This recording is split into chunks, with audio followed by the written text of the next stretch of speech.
अस्सलाम वालेकुम दोस्तों। 4 नवंबर 1914 ब्रिटेन का एंड्योरेंस जहाज़ तूफ़ानी समंदर को पार करके दुनिया के सबसे खतरनाक जगह एंटार्कटिका की तरफ रवाना हुआ। इस जहाज़ में 28 लोगों का क्रू मौजूद है। कमांड संभाले हैं एक एक्सप्लोरर सर वर्नेस शैकल्टर, जो कि कुछ ऐसा करना चाहते जो कभी किसी ने नहीं किया।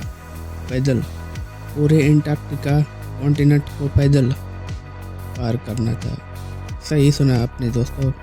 एक ज़माने में कोई स्मार्टफोन भी नहीं, जीपीएस भी नहीं, कोई मॉडर्न टेक्नोलॉजी भी नहीं थी। बर्फीली कॉन्टिनेंट को -50 डिग्री सेल्सियस बर्फीले तूफानों के बीच पूरा पैदल पार करना चाहता था। इनका प्लान है कि अपने जहाज़ के ज़रिए अंटार्कटिका में ऊपर पहुंचने का, पैडल सी के ज़रिए। नक्शे पर देखिए, यहाँ से उतरेंगे, पैदल ट्रैक करते हुए साउथ पोल जाएंगे और उसे क्रॉस करते करते क्रॉस सी तक पैदल पहुंचेंगे। टोटल में 2900 किलोमीटर का ट्रैक और सब कुछ प्लान के मुताबिक चला तो ये करने में तकरीबन 120 दिन लग सकते हैं। लेकिन ये प्लान किसी बुरी तरीके से फेल होता है। इन्हें क्या झेलना पड़ता है, ना ही आप इमेजिन कर सकते हैं और ना ही सोच सकते हैं। 5 नवंबर 1914 एंड्योरेंस जहाज़ साउथ जॉर्जिया आइलैंड स्टेशन पर पहुंचता है। इनके रास्ते में इंसानी दुनिया की ये आखिरी बस्ती थी। उस दिन मौसम बड़ा ख़राब था। वहाँ मौजूद लोग शैकल्टन से कहते हैं, इस प्लान को डिले कर दो, नहीं तो इन कंडीशन में वहाँ जाना बहुत ज़्यादा रिस्की हो सकता है। लेकिन शैकल्टन अपनी ज़िद पर अड़े रहे। उसने कहा, कोई फ़र्क नहीं पड़ता और हम आगे चलते रहेंगे। 5 दिसंबर 1914 एंड्योरेंस का जहाज़ आगे बढ़ता रहा। आखिर वही हुआ जिसका सबको डर था। समुद्र में बर्फ़ बहुत ही ज़्यादा और भारी निकली, फिर भी शैकल्टन आगे बढ़ते रहे। 18 जनवरी 1915 बर्फ़ के किनारे किनारे चलने के बाद जहाज़ आस्ते आस्ते बर्फ़ में फंसता चला गया। कुछ दिन बाद कुछ क्रू मेंबर ने जहाज़ से 15 फुट दूर एक दरार देखते हैं, जो कि उससे निकलने की आखिरी उम्मीद है। 3 घंटे तक शिप को पूरी ताकत के साथ फुल स्पीड पर चलाकर शिप को बर्फ़ से निकालने की कोशिश की गई, लेकिन ये शिप 1 इंच भी नहीं हिलती। मजदूर जहाज़ से बाहर निकलकर भारी कुल्हाड़ी से बर्फ़ में निकलने की कोशिश करते हैं, मगर फिर भी नाकाम रहते हैं। धीरे धीरे जहाज़ बर्फ़ की चट्टान में फंसा था। बहते बहते ज़मीन से और दूर जाने लगी। अंटार्कटिका की ज़मीन पर वो पॉइंट जिस ज़मीन पर लैंड करना था उसका नाम था वासल वे। और बर्फ़ में फंसा जहाज़ धीरे धीरे और दूर जा रहा था। 60 मील दूर पहुंच गया। क्रू जहाज़ से उतरकर पैदल वहां जा नहीं सकते थे और जहाज़ भी बिल्कुल भी हिल नहीं पा रहा था। जहाज़ को निकालने की कोशिश में देखते देखते हफ्ते और महीने भी बीतने लगे। अंटार्कटिका में सर्दियों का मौसम आने वाला था। सर्दियों का मतलब था 24 आवर डार्कनेस और हफ्तों महीनों तक 1 मिनट भी सूरज नहीं दिखी। शैकल्टन जहाज़ में ही सबको सर्दियों को काटने का ऑर्डर देते हैं, लेकिन सर्दियों का मतलब ठंड का बढ़ना और बर्फीले तूफान। धीरे धीरे बर्फ़ का प्रेशर बढ़ने लगता है। जहाज़ पर एक फोटोग्राफर फ्रैंक हार्ली भी मौजूद थे, जिनके पास एक कैमरा भी था और वो कुछ फ़ोटोज़ भी लेते हैं। 30 सितंबर 1915 जहाज़ के किनारों पर साफ दरारें दिखने लगी, लेकिन क्रू को अभी भी उम्मीद थी। 24 अक्टूबर 1915 शाम 6:45 अचानक तेज प्रेशर की वजह से बर्फ़ फट जाती है और इसका एक टुकड़ा टूट पड़ता है।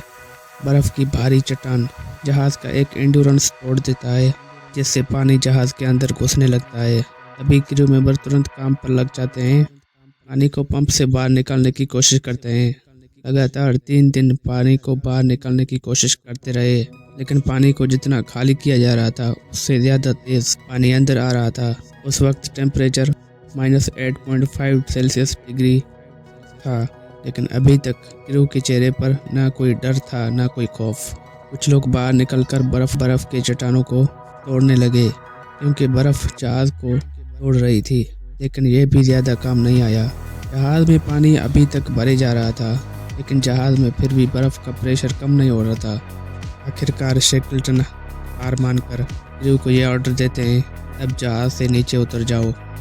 क्रू से एक बंदा बोलता है कि शायद हम कभी वापस जा ही नहीं सकते, क्योंकि इस जहाज़ को फंसे हुए 9 महीने से ज़्यादा गुजर चुके थे। 27 अक्टूबर 1915 एक धमाके जैसी तेज़ आवाज़ सुनाई देती है। शैकल्टन पीछे मुड़कर देखते हैं और उनको एक शॉकिंग चीज़ दिखाई देती है। जहाज़ का पिछला हिस्सा 20 फुट ऊपर चला जाता है। जहाज़ की लकड़ियाँ टूटने लगती हैं। जहाज़ के अगले हिस्से में बड़ी तेज़ी से पानी भर जाता है। जहाज़ से सारे लोग निकल चुके थे। कुछ ही देर बाद पानी बर्फ़ में बदल जाता है। पूरा जहाज़ का आगे का हिस्सा धीरे धीरे पानी में अंदर जाने लगता है। इस जहाज़ के डूबने के साथ साथ अंटार्कटिका पैदल पार करने का ख्वाब टूट चुका था। लेकिन अब सवाल और भी ज़्यादा गंभीर था। जिंदा वापस लौट सकते हैं या नहीं? क्रू के पास कोई रेडियो नहीं था, ना कोई टेलीफोन बाहर की दुनिया से कांटेक्ट करने का। ये लोग समंदर में मौजूद एक बर्फ़ के टुकड़े से पर मौजूद थे, लेकिन बर्फ़ का टुकड़ा खुद पानी में बह जा रहा था। इस छोटे से टुकड़े पर क्रू अपना टैंक लगाता है। अब इनके पास सिर्फ 1 महीने का राशन मौजूद था। रात में सोने के लिए भी जगह कम पड़ रही थी। आधे लोगों को बर्फ़ पर ही सोना पड़ा। अब सोच रहे थे कि शायद कोई और जहाज़ आ जाए, लेकिन यहाँ पर इंसानों का आना नामुमकिन है। बाहर की दुनिया को पता भी नहीं था कि ये जिंदा हैं या नहीं। ना उनको कोई मैसेज भेज सकते थे और ना मदद आने की उम्मीद भी थी। शैकल्टन के पास सिर्फ एक ही चीज़ थी, खुद का टैलेंट और तजर्बा और अपने आप पर भरोसा। लेकिन आप सोचें, ये चीज़ें कब तक जिंदा रह सकती हैं? सबसे करीब जो ज़मीन मौजूद थी वो थी पोलैंड आइलैंड, लेकिन वो भी 550 किलोमीटर दूर अंटार्कटिका के टिप पर मौजूद थी।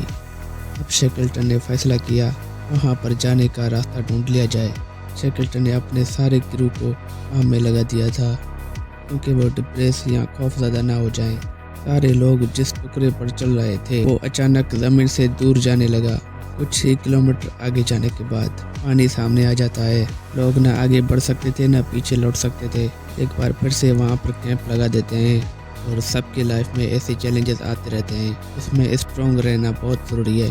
दिन और महीने गुजरते जाते हैं और नया साल शुरू हो जाता है। शैकल्टन को दूर से कुछ दिखाई देता है। शैकल्टन अपने मैप को खोलते हैं और देखते हैं अभी भी हमको 2 आइलैंड क्रॉस करने होंगे। हज़ारों किलोमीटर तक खाली समुद्र है। अब तो खाने और सामान भी कम पड़ रहे थे। 7 अप्रैल 1916 फाइनली एक आइलैंड दिखाई देता है। नॉर्थ के डायरेक्शन में तकरीबन 83 किलोमीटर दूर था। कुछ ही घंटों में शैकल्टन की सारी उम्मीदें कम होने लगी। बर्फ की चट्टान पर इन्होंने अपना कैंप लगाया था, वो आहिस्ता आहिस्ता टूटने लगा। कुछ देर बाद चलकर उनको एक बर्फ़ की चट्टान मिलती है। उस पर अपना वो कैंप लगा देते हैं। कुछ ही देर के बाद उनका एक क्रू मेंबर पानी में गिरने लगता है। उनका नाम था फायरमैन अन्नी होनीस। बाकी सभी लोग जल्दी करते हैं इसको निकालने की, लेकिन आइसबर्ग 2 हिस्सों में टूट जाता है। उसके बाद बोट निकालकर उस बंदे को वापस लेके आते हैं। अब ये जो बर्फ़ पर मौजूद थे वो टुकड़ा आहिस्ता आहिस्ता बढ़ने लगता है। एलिफेंट आइलैंड सिर्फ 50 किलोमीटर दूरी पर था। शैकल्टन ऑर्डर देते हैं सभी बोट्स को पानी पर चलाया जाए। 15 अप्रैल को बचने का उम्मीद नजर नहीं आ रहा था। ये तीनों बोट अपने मंजिल पर पहुंच रहे थे। 497 दिन के बाद फाइनली इनको जमीन का टुकड़ा मिलता है। सबसे बड़ी मुसीबत ये थी, एलिफेंट आइलैंड बिल्कुल भी वीरान था। प्रॉब्लम अब भी सेम थी कि वापस घर कैसे लौटेंगे। शैकल्टन ने तीसरा ऑप्शन चुना, साउथ जॉर्ज आइलैंड पर जाने की। क्रू की हालत इतनी खराब थी कि सबका वहां जाना पॉसिबल नहीं था।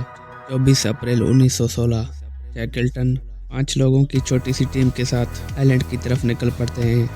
रोड पर हालात इतने मुश्किल थे कि शैकल्टन भी अब टूटने लगे थे। उनके लिए भी ये सब सहना बहुत मुश्किल हो गया था, लेकिन दिन रात बोट को चलाकर वो अपने मंजिल की तरफ बढ़ रहे थे। साउथ जॉर्ज का आइलैंड अब सिर्फ 3 किलोमीटर दूर था, लेकिन इससे पहले कि वो खुशी मना पाते, अचानक से समुद्री तूफान आ जाता है।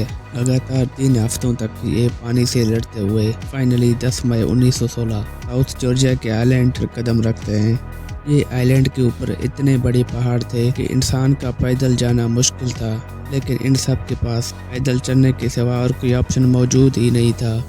शैकल्टन अब हार मानने वालों में से नहीं थे। पिछले 1 साल में इतना सह लिया था कि अब ये काम इनके लिए मुश्किल नहीं लग रहा था।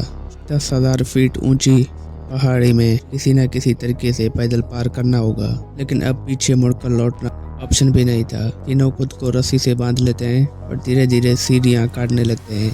कुछ देर बाद उनको व्हीलिंग स्टेशन दिखने लगा और कुछ इंसान लोग भी। ये पहली बार था इतिहास में कि साउथ जॉर्ज आइलैंड पैदल पार कर लिया गया था। इनकी हालत इतनी खराब हो चुकी थी कि अब इनको पहचानना भी मुश्किल था। इन सभी लोगों ने हिम्मत नहीं हारी थी। लगभग 2 सालों तक बर्फ, समुद्र और पहाड़ों से लड़ते हुए शेकल्टन और उसका क्रू वापस अपने घर लौटते हैं। ये सब कुछ हुआ शेकल्टन की हिम्मत की वजह से। उम्मीद है आपको ये वीडियो भी अच्छी लगी होगी। तो हाजिर होते हैं अगली शानदार वीडियो के साथ। खुदा हाफिज़।